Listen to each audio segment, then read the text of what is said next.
My name is Aseem Malhotra, and I'm a cardiologist.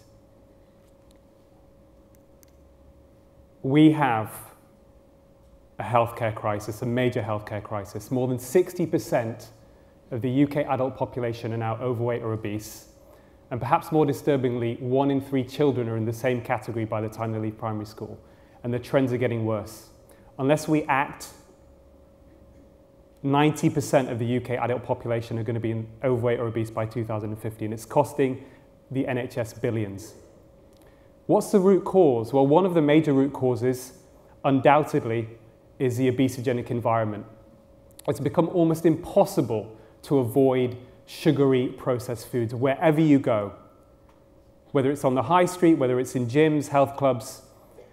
But for me, the biggest scandal is that we've even allowed our hospitals to become a branding opportunity for the junk food industry. And that's where my journey started. Almost 7 years ago, one summer, performing emergency keyhole heart surgery in the middle of the night on a man in his 50s, a life-saving procedure. And the next morning, I'm on a ward round, and I'm talking to him about a healthy diet. And when I'm talking to him about that and stopping smoking, he was a heavy smoker, he gets served a burger and chips. And he says to me, "Doc, how do you expect me to change my lifestyle if you're serving me the same crap that brought me here in the first place?" And that started me off on a journey of several years of research. And on that journey, I discovered something else which most doctors weren't aware of. I wasn't certainly aware of. And that's the fact that poor diet now contributes to more disease and death than physical inactivity, smoking, and alcohol combined. But what constitutes a poor diet? There's been a lot of misinformation out there. And on that journey in the last few years, I ended up going to the origins of the Mediterranean diet, a tiny Italian village in southern Italy called Pioppi, where the average life expectancy for men and women is still 90. So I teamed up with former international Irish athlete Donal O'Neill and filmmaker, and we went to try and look into what were the secrets of this village, population 200 people. And we made a film called The Big Fat Fix, a documentary that premiered in British Parliament last year.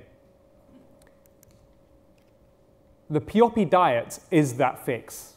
What it does, it brings together modern medical scientific research, independent research, with the secrets of that village to produce a 21-day plan that can dramatically and rapidly improve your health, not just help you lose weight.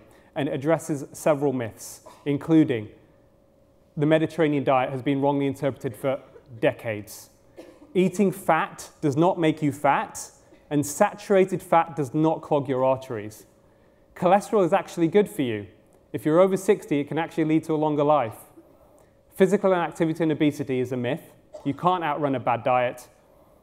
And last but certainly not least, dietary changes are very powerful. More powerful, and I'm saying this as someone who trained as an interventional cardiologist, operating on people, giving them medications like Smarties.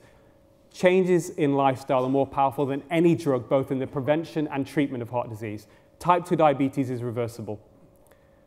Towards the end of his life, pioneering heart transplant surgeon Christian Barnard perhaps regretfully said, "I have saved the lives of 150 people through heart transplantations. If I had focused on preventive medicine earlier, I would have saved 150 million. It turns out that preventive medicine is lifestyle. That medicine is a Pioppi diet.